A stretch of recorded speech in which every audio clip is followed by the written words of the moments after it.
Hey guys, today I'm going to go over advanced strategy in the collectible card game Knightfall Rivals.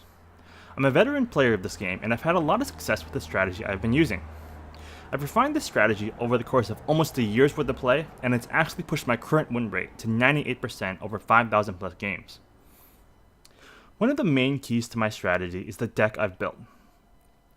Firstly, my deck is built around the king card Knightfall, as I believe that he is the strongest king card.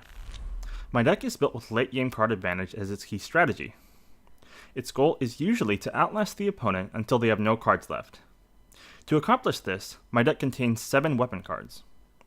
Weapon cards are extremely powerful because they can give you a powerful turn while only using 1 card.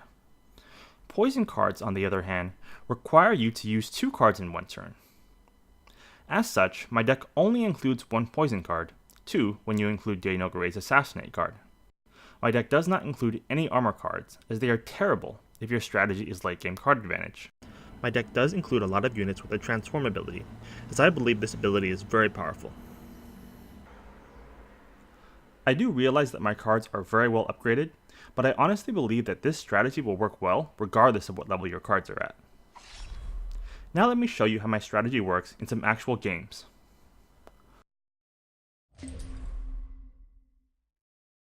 First off, if I win the coin toss, I always choose to go second, as it makes my opponent more likely to run out of cards first.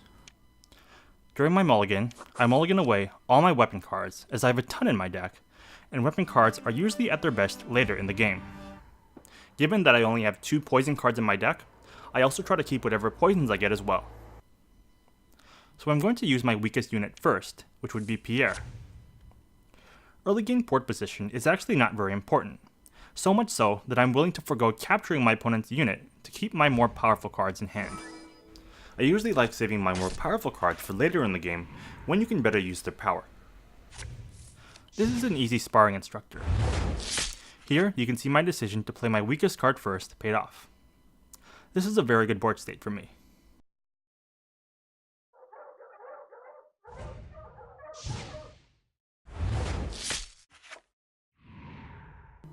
Here, I'm going to use Templar Seneschal over a weapon.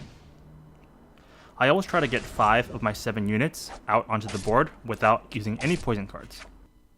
From there, I can rely on my weapons and poisons to carry me to victory. As such, I always count how many units I actually play on the board against how many I still have in my hand and deck and adjust my playstyle accordingly.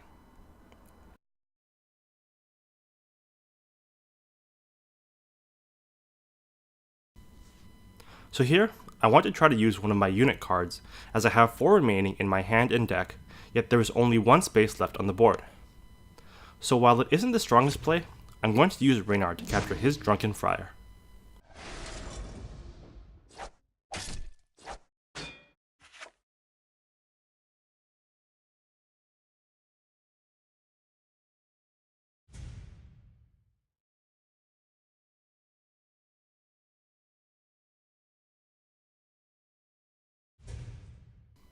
And as you can see, as my opponent is using armor card after armor card, you can really see how far ahead of my opponent I am in terms of cards remaining in my deck. This is why I don't like using any armor cards or too many poison cards.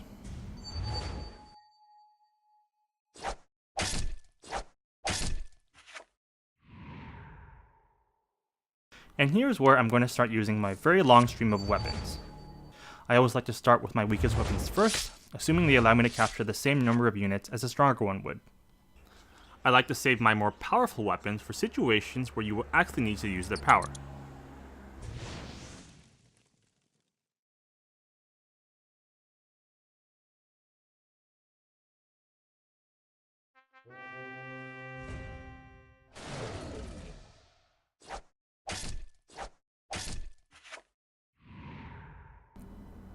Here I'm going to use another weapon card.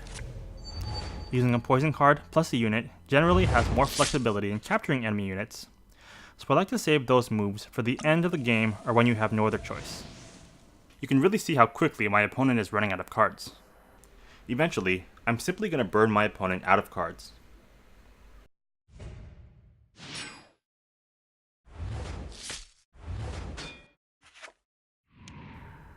Again, here I'm going to use another one in my long string of weapon cards.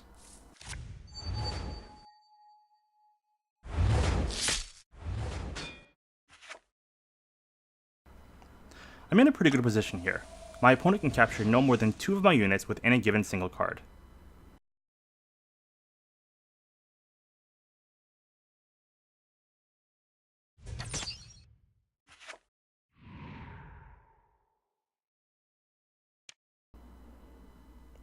And another weapon card.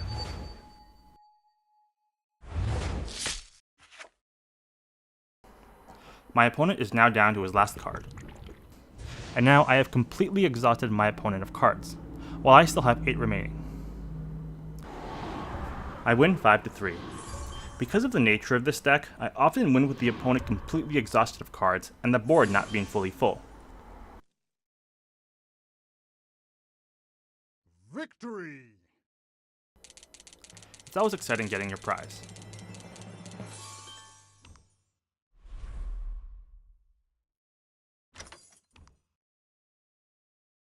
So let's play another game.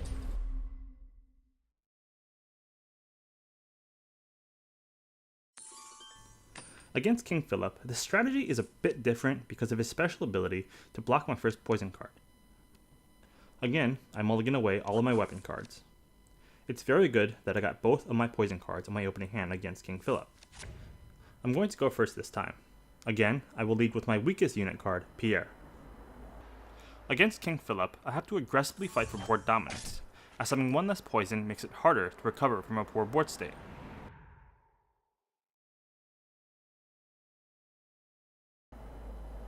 Against King Philip, I almost always try to burn one of my poison cards almost immediately. This leaves me with only 1 poison remaining for the rest of the game, so I have to use it very wisely and aggressively fight for board dominance. I have thought about including 1 extra poison in my deck specifically for this matchup, but through playtesting, I've realized that it actually isn't necessary.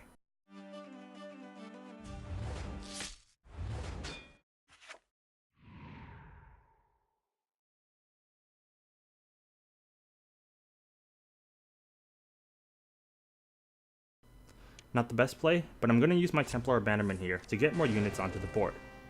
It does leave me pretty vulnerable to a weapon used on Tancred.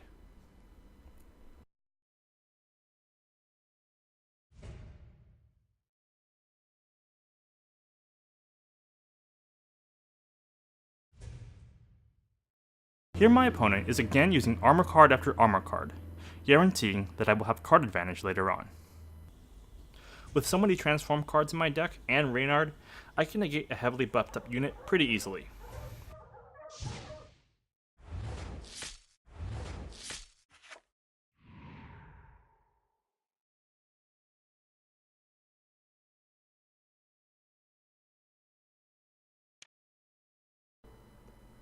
Here, I'm going to use my Sparring Instructor to capture his Kennel Master and transform his Giant Tancred. All those armor cards have now gone to waste.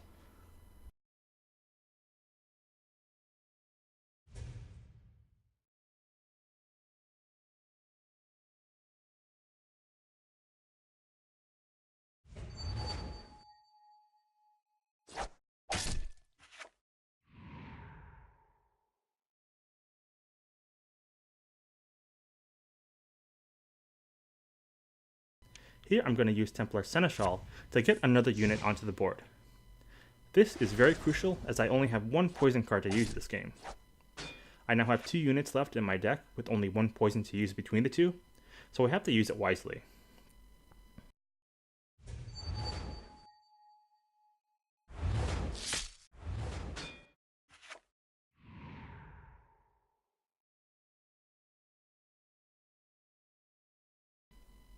And this is again where I unleash my long string of weapons. Again, you can see I have 4 more cards remaining than my opponent, and should be able to outlast him pretty easily. I'm going to use one of my weakest weapons first, which is the Woodcutter's Axe.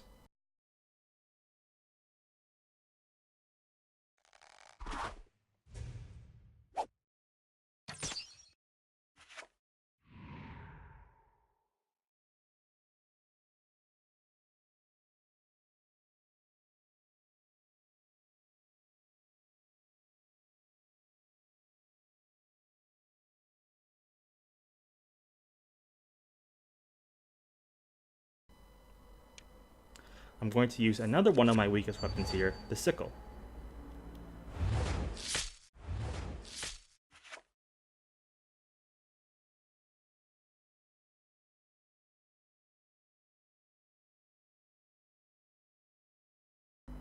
and now my opponent can't take back the board, so I win 5-4.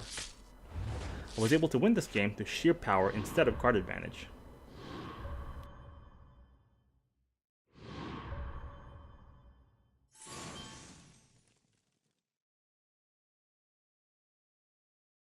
Victory!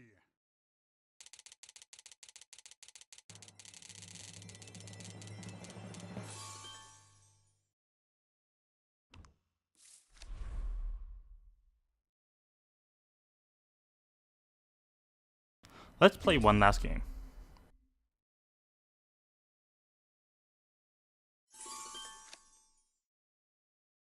Again, mulliganing away any weapon cards.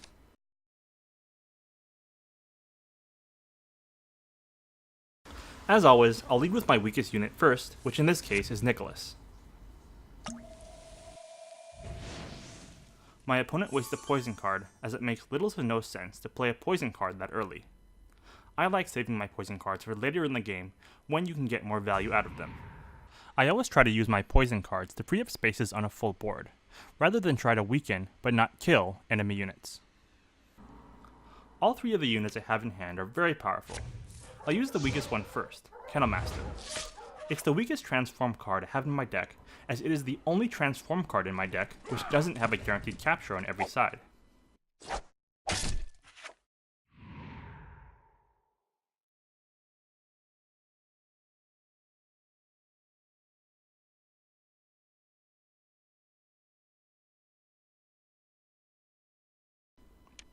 Here I'm going to use my next weakest unit, Sparring Instructor.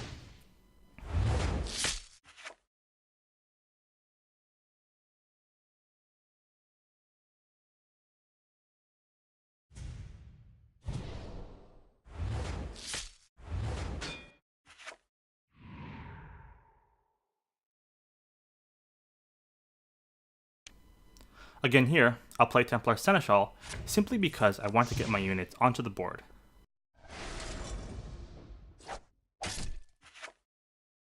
Now actually, looking back, playing Templar Seneschal in that square was a risky play.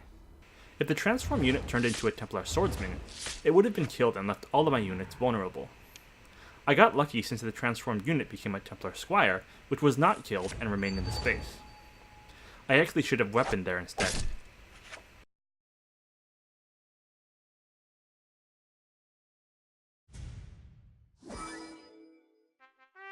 Now the board is full, and this is exactly why I like getting my units on the board as fast as possible. Unless my opponent bails me out, I now have to use a poison to play another unit on the board. Another weapon on my Templar Seneschal to take 3 of his units. Again, here comes my long string of weapons.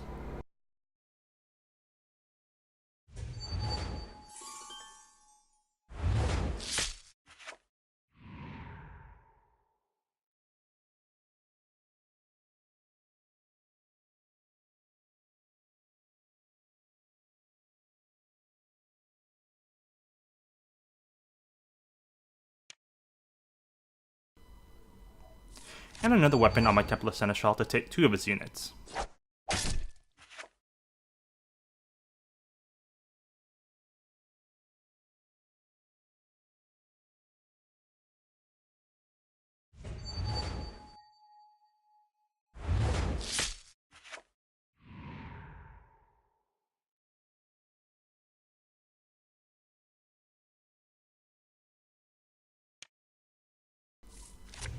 And another weapon.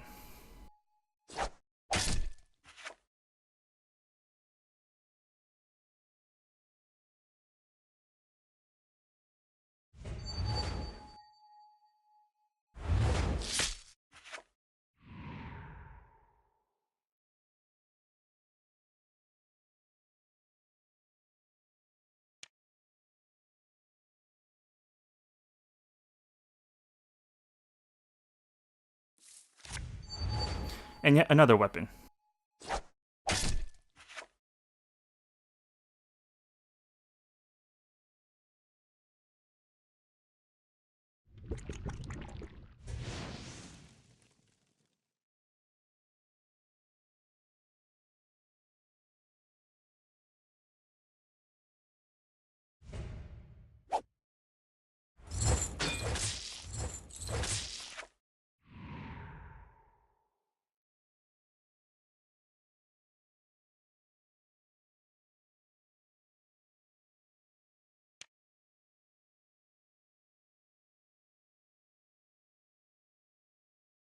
Here I'm going to use a poison and Pierre, since it's a very strong play. In the late game, you want to have as many powerful counterplays as possible, such as weapon cards or poison cards in tandem with unit cards.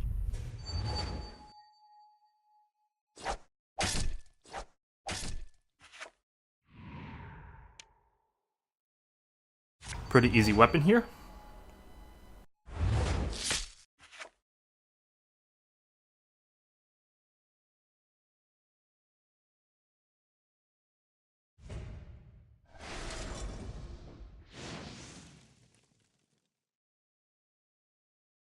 This is a good opportunity to get another unit on the board without using a poison.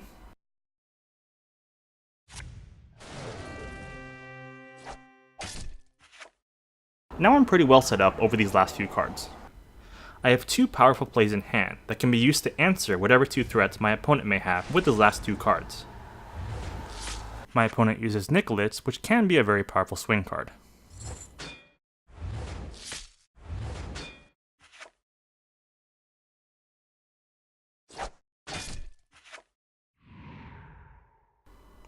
And it looks like this game is going to go down to the very last card. I'm going to use a weapon here. This is why I like saving my most powerful cards for last, because with this 2-card combo in hand, it's basically impossible for me to lose at this point. Reynard can capture just about anything. And now my opponent is completely out of cards. I can now use my Reynard, knowing my opponent has no plays left, and I win with 1 card in hand.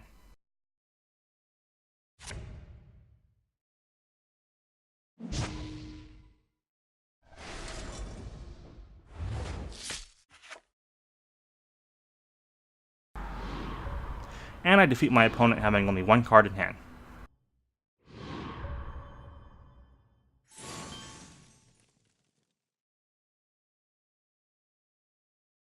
Victory!